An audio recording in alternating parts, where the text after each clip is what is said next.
Stok barang pokok di Bali dalam kondisi aman di tengah cuaca buruk yang terjadi belakangan ini.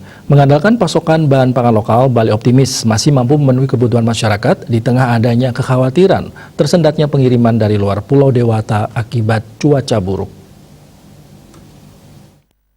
Ketua Tim Pengendalian Inflasi Daerah TPID Bali, Trisno Nugroho di Denpasar mengatakan, berkenaan ketahanan pangan di Bali, berdasarkan informasi dari beberapa TPI di kabupaten kota, mengkonfirmasi ketersediaan pasokan masih memadai dan sebagian besar pasokan masih berasal dari lokal Bali. Trisno pun menerangkan, bila dibandingkan tahun lalu, tentu tahun 2021 ini berbeda dengan awal 2020 yang masih banyak wisatawan mancanegara dan Nusantara. Sementara terkait kesiapan pangan menyambut Hari Raya Nyepi pada 14 Maret 2021 mendatang, TPID telah menginisiasi High Level Meeting HLM pada awal Maret 2021. Hal ini juga sejalan dengan pelantikan beberapa bupati wali kota terpilih di kabupaten kota. Sementara terkait harga komoditas bahan pangan, khususnya hortikultura, Trisno yang juga sebagai Kepala KPWBI Bali menilai masih naik karena faktor cuaca. Untuk itu TPID seluruh kabupaten kota melakukan pemantauan harga rutin ke pasar. Begitu pula mengenai beberapa UMKM binaan BI terkait dengan ketahanan pangan sementara ini sudah memahami siklus musiman di Bali.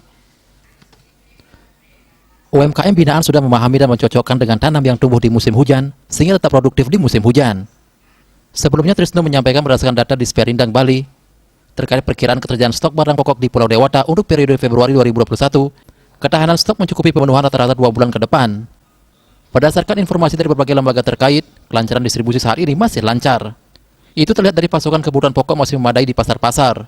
Namun demikian, sejalan dengan pemberlakuan pembatasan kegiatan masyarakat PPKM skala mikro yang diterapkan untuk daerah Jawa Bali, tentunya secara tidak langsung juga berpengaruh pada distribusi pangan saat ini. Terkait hal tersebut, pihaknya sudah dan terus berkomunikasi dengan TPID untuk mengimbau secara rutin kepada distributor untuk tidak memperlancar pengiriman kebutuhan pokok ke pasar-pasar untuk menjaga kestabilan harga, termasuk melakukan kerjasama dengan TPID daerah lainnya.